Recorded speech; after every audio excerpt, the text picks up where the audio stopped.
Blog Talk Radio.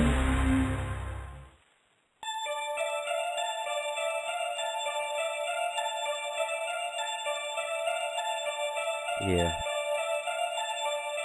2 racks in my jeans, 2 sacks for the head, caught a shit brain freeze. 2 raps to the head, turn it up to the red. If not, then turn it dead. A mouth on my turnip head, money like Herman Flake. Don't fuck with the piggy though. I'm in love with Molly, well connected from Houston out to Raleigh. I can do a show where even you couldn't probably. I'm sure like Polly, pass the ball, it's volley. Your girls all are home alone like Macaulay.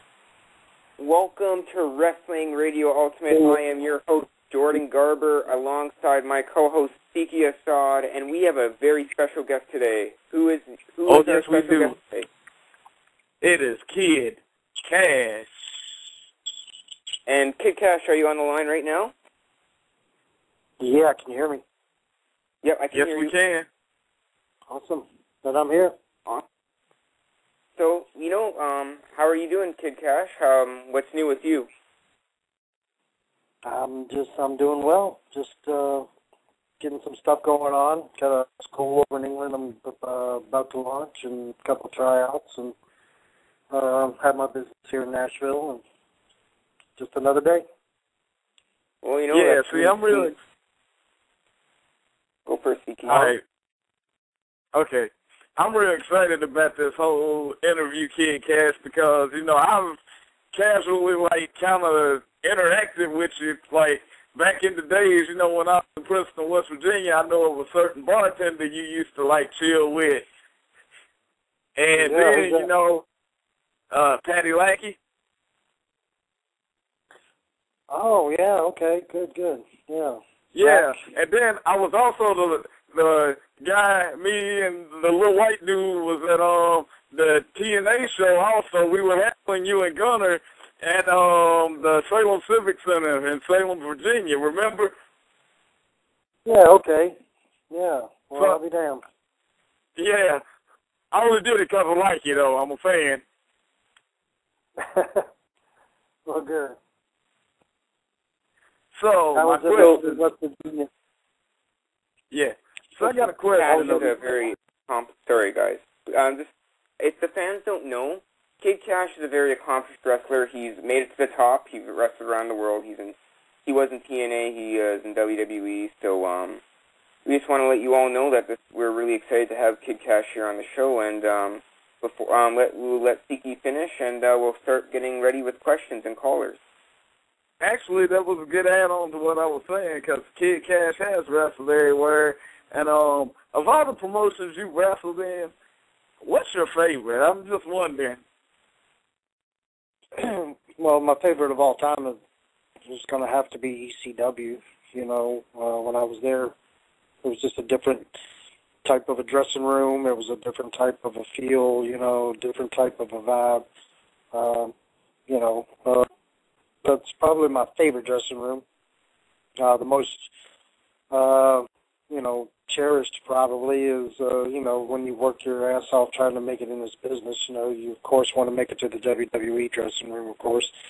So, that was my goal in the end, and not TNA, but ECW started it all for me.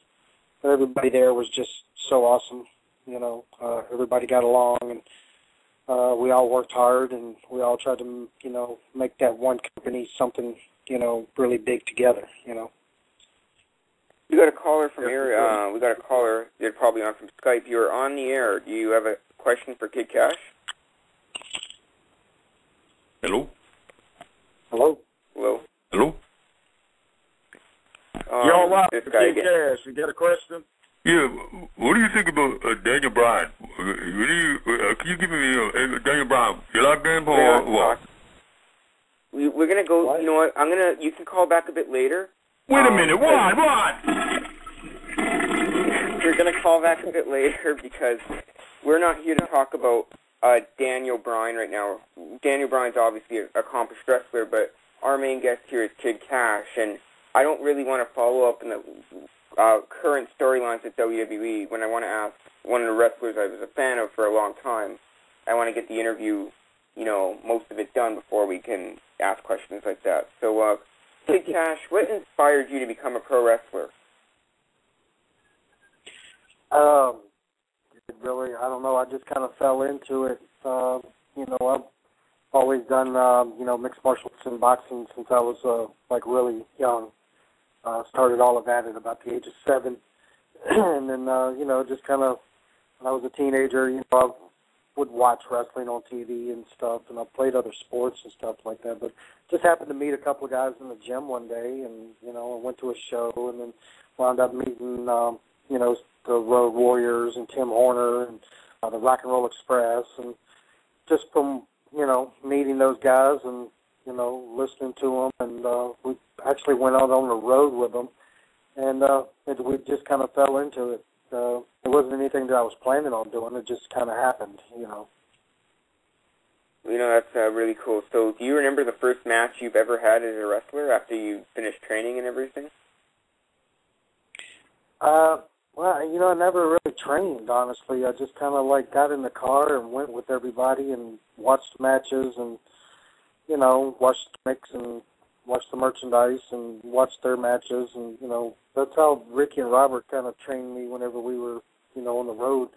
I would sit in the back seat, and we would, talk about wrestling. And then along the way, we would be picking up guys, Junkyard Dog back in the day, the Moon Dogs and Jerry Lawler and, stuff. So I was in the car with these guys for the first, 2 to 3 years, so I never really got in the ring and wrestled and trained. It just happened all one day, and I was in Arkansas and with Ricky and Robert, and one guy didn't show up, and they needed to stand in, and I got in there, and it wasn't the greatest match in the world, but it served its purpose, and it just started from there.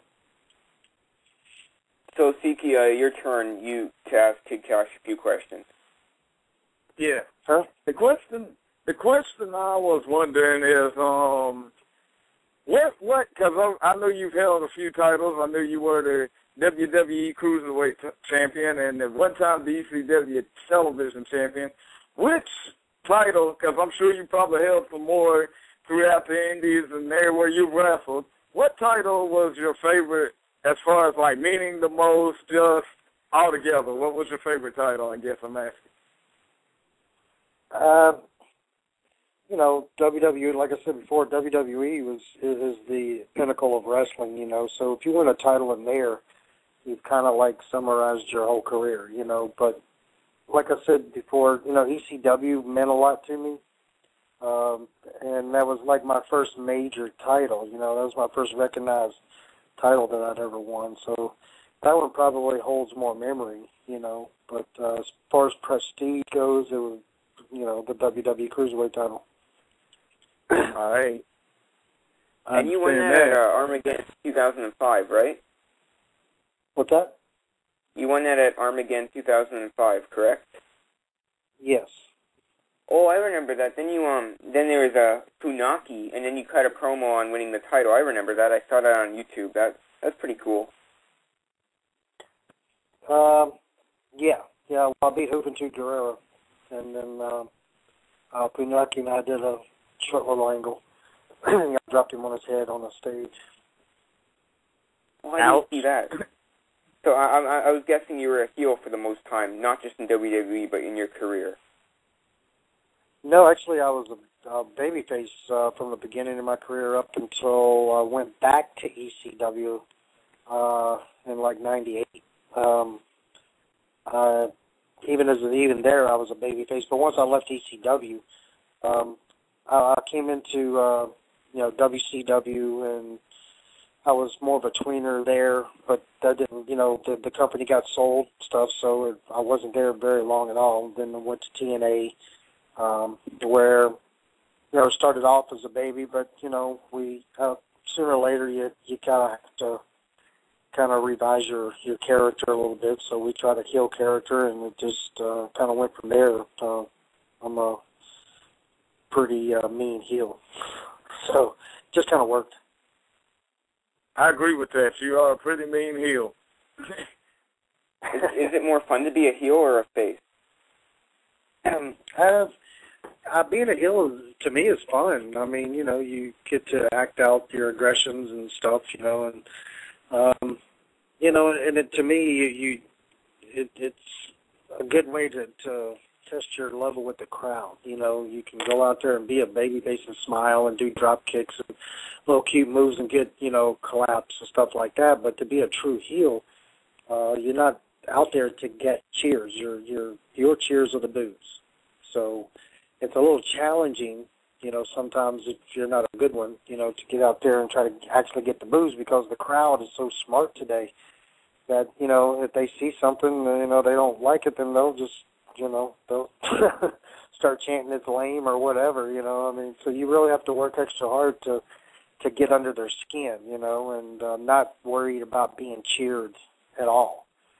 If you've ever seen my heel, you know, and when I go out there, I'm not there to get cheered. I'm there to piss off every person that's in that building. So generally I do that. Yeah, you do a pretty good job.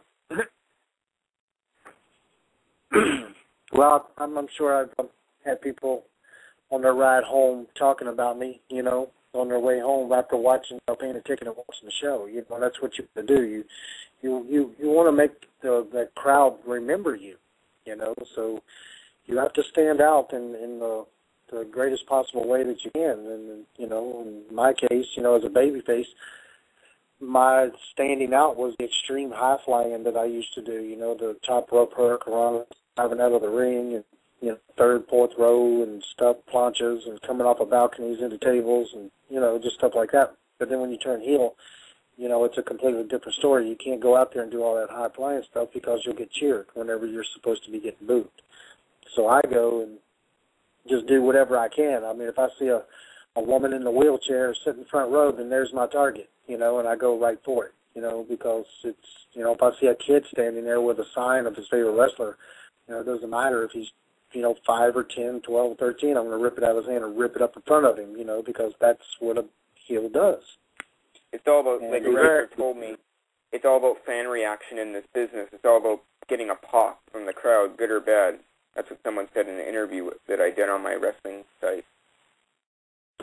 Yeah, I mean, the majority of the time, it's, you know, I mean, you don't see it on TV, but you see it mostly on the indies, where the, you know, the crowd is cheering the heels when they're firing up. I mean, it's just not there. You're not supposed. That's just not the way it's supposed to be. You know, and a lot of these guys sit back and wonder why they've been working, you know, 5, 10 years, and they, you know, haven't made any tryouts, or if the tryouts that they've had, they just didn't get called back. You know, you're not out there to shine. You know, you're out there to make each other look like $1 million, and that's just the bottom line. All right. Well, I have one thing I got to say.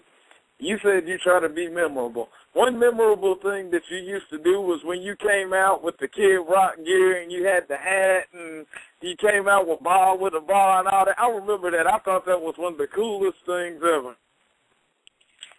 Yeah, well, honestly, I didn't even know who the hell Kid Rock was at that time. He had just started coming out. Yeah, I had no clue. Jason Knight is the one who clued me in on it. And I was David Jericho for my first 10 years. I've only been Kid Cash the last 10. The last 11. Yeah, so it's whenever I was told I was going to be Kid Cash, I didn't know the story behind it till later, and it was Joey Styles, Tommy Dreamer.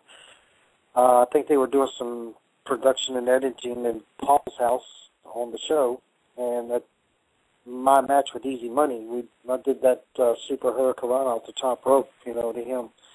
And, you know, at the end I kind of stood up on the ropes and did like a little shot to the, you know, hard camera. And I had the long hair and, you know, and stuff. And whenever the tape ended, you know, the TV kicked in and Kid Rock Cowboy video was showing. And he was also doing like a facial shot up into the camera, and it just kind of clicked. We almost kind of like looked alike in a way. And it just came together, and, you know, so I showed up for work in Poughkeepsie, New York, and Tommy Dreamer passed me and says, "Hello, David Jericho," and then he stops as he passes me, and he turns around and he goes, "By the way, you are now Kid Cash. start dressing and looking like Kid Cash would, and that was pretty much it, you know. So Jason Knight and a couple of the other wrestlers, Nova and everybody, kind of like, man, you need to, you know, jump on this and do some Kid Rock stuff. And I had absolutely no clue who Kid Rock was. I didn't even listen to Kid Rock rap music. I was, you know, I've always been the, you know, the rock and roll heavy metal, you know, type guy, you know, Scandinavian metal, you know, really, you know, the old school hard rock kind of stuff. So yeah, that's how that all came about. Tommy Dreamer and Joey Styles said, play Kid Rock. They gave me the name, and then the guys in the dressing room kind of all teamed up together, and, you know, Rob Van Dam bought me one of my first shirts, you know, and brought it back from L.A. and was like, here, this will get you started. And then I think Roadkill. Him and Nova got together and started coming up with the idea with the hat and everything like that. So I actually borrowed a couple, you know, Roadkill's hat for the first couple of months before I wound up getting my own. Me and Chili Willie used to trade hats a lot too. So. Okay. Well, I learned that. That's the first time I had ever heard anything about that. I figured you was just like a fan of him, and that's how that started, actually.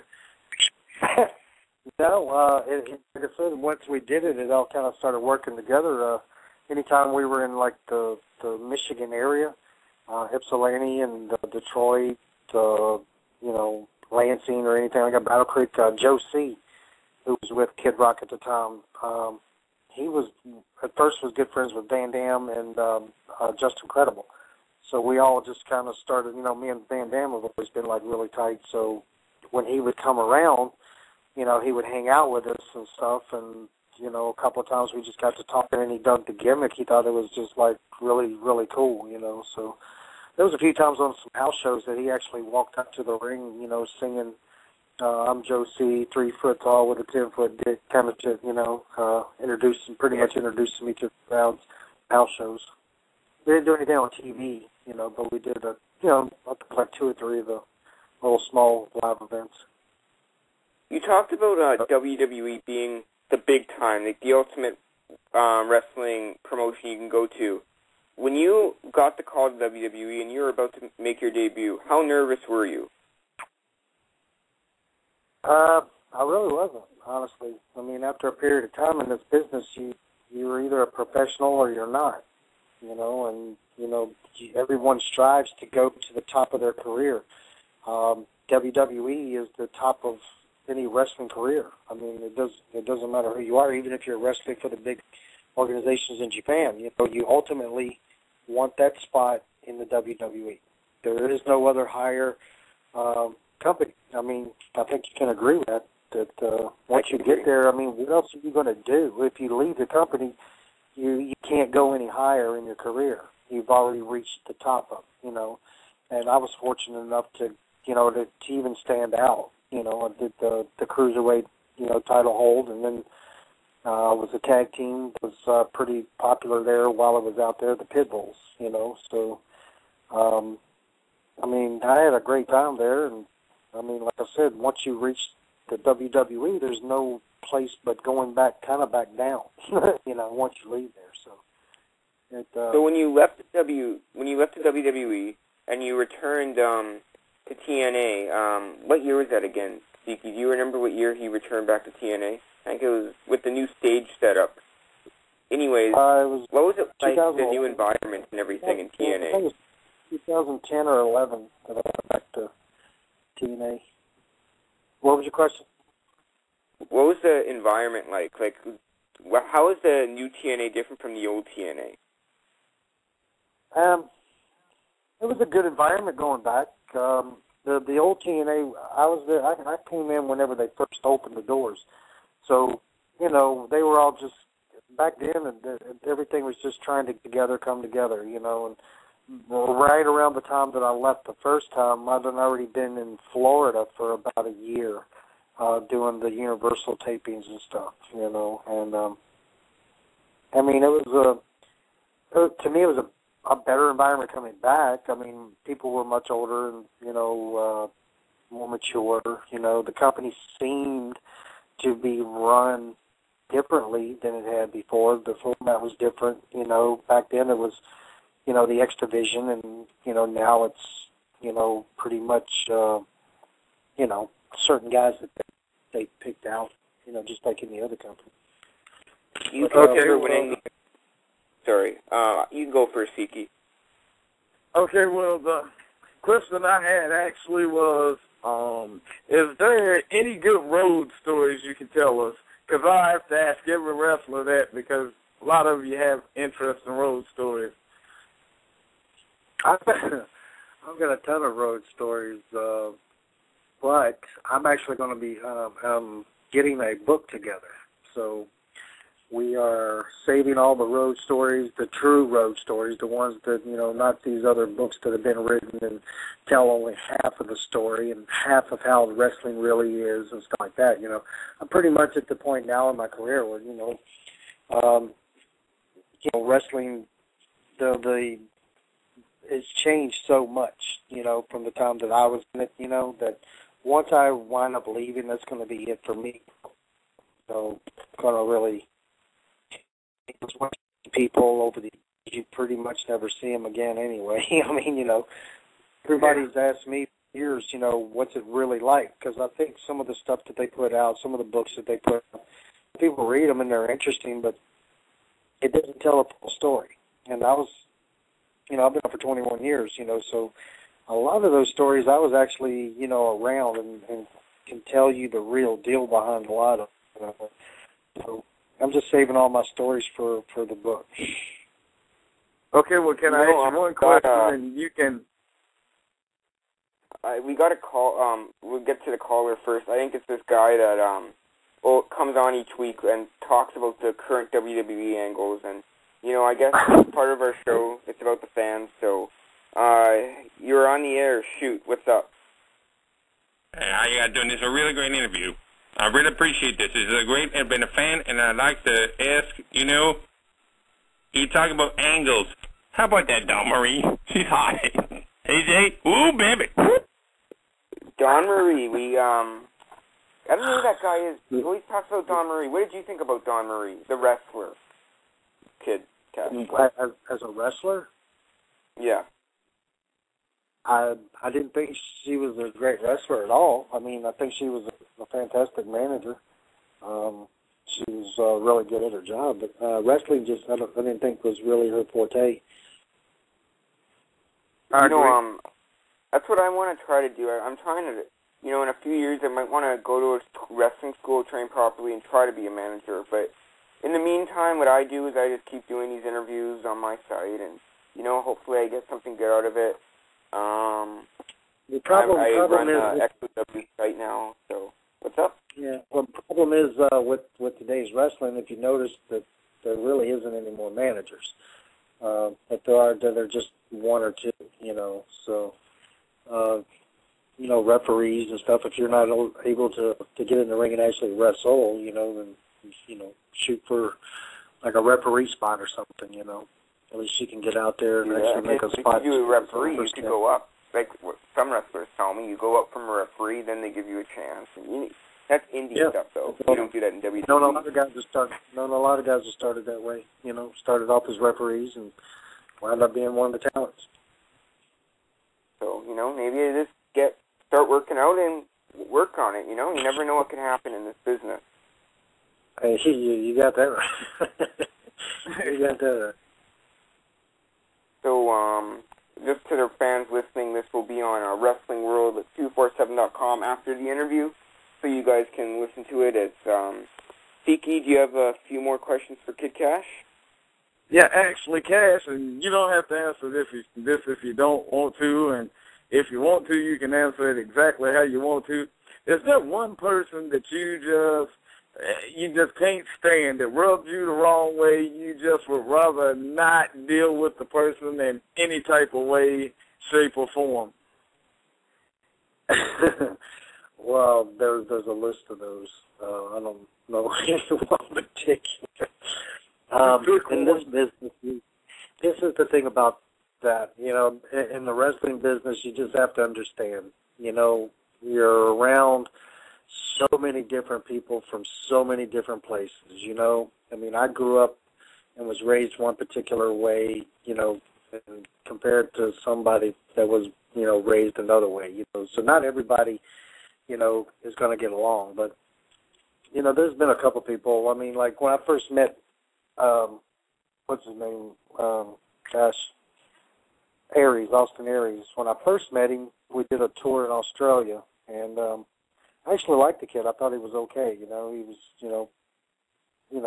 was, he acted like he had some sense. And then this past time when I went to the TNA, while I was there for a little bit, I just noticed that he just completely wasn't the same person that he was before, and that, you know, honestly, it wouldn't hurt my feelings to just punch him right square in the face, you know, on a number of occasions, you know, but I tried to be professional as I could, you know, and withhold from doing something that's, you know, doing something like that. I would have done that if he was acting that same way when I was in TNA before, years ago, then it would have happened, you know. But over the years, you know, we tend to grow up, we get a little older and calm down a little bit more and stuff and see things for what they really are. And, you know, once I realized that wrestling didn't give one damn, you know, shit about me, you know, personally, you know, it just kind of changed your mind a little bit. You know, we're so, you know, replaceable that it's, you know, it just kind of takes the luster out of it anymore. You know, once a wrestler realizes that, it's all fun, it's good, you're trying to build your career, you know, and you go around the world if you're able to. You know, I was really blessed to be able to travel the world a lot, you know, and be what we call a journeyman type of a wrestler. You know, I've been in Japan and Australia and Europe and South America, through the Caribbean, you know, I mean Africa. I'm about to go to Russia here in October. Isn't that right?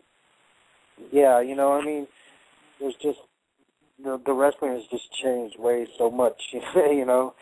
So anymore, the line of respect is pretty much just a fiction anymore. You know, none of the young guys. I mean, I've only met a few guys so far in the last probably, you know, maybe 5 to 10 years that, you know, do actually have some respect. Jesse Sorensen was a really good kid. You know, he's got really good respect. And, you know, Aries, I guess, thinks, you know, his little deal with the Ring Honor and, you know, and stuff, you know, made him big in his own mind or whatever. I have no clue, you know. And it doesn't take much to suck up to somebody in the office, you know. I mean, him and Bischoff were really tight buddies there for a little bit. So once they became kind of like tight little buddies, then you noticed, you know, they started pushing him a little bit more. But then you also noticed that he killed his own self off, you know, with, you know, his arrogance. You know, that little deal with Christy Hemming in the ring, you know. If you noticed, he really hasn't gotten that push he had before, you know. And, you know, but slowly but surely over the years, unless he smarts up like I did, like, you know, many others, you know, then his career is going to go on down the tubes, and, you know, people are not going to care near as much as they used to because of his attitude alone, you know. My attitude wasn't that bad. It's just that I just had a pretty quick temper back in the day, you know, where I just didn't put up with too much shit, and, you know, it wasn't beyond me to punch a promoter in the face, or if they ripped me off on an indie show, or, you know, or challenge, you know, somebody I was wrestling because they didn't want to go with the program, you know, want to, like, shoot on them or something like that, you know. It worked for me for a while, but after, you know, so long, you know, with the times when they change with wrestling, those types of things change too. So, you know, when I took a little time off in WWE and TNA, you know, that's whenever the growing up session started, you know, with me, you know, and things happen in your life, and, you know, people come in and out, and you go here, you go there, and just you see things differently than you used to, you know, and that's well, you know, kind of what happened. Thank you. Finish that. We have 30 seconds left. Sorry for cutting you off, but, you know, Nope. It was really an honor to have you here as an interview guest. We really appreciate it. Hey, my pleasure, guys, anytime. Thank you. We'll have you on in the future. Word. This was Wrestling Radio Ultimate. This will be on WrestlingWorld247.com. Thanks for listening. Yes, it will. Love y'all. See you guys.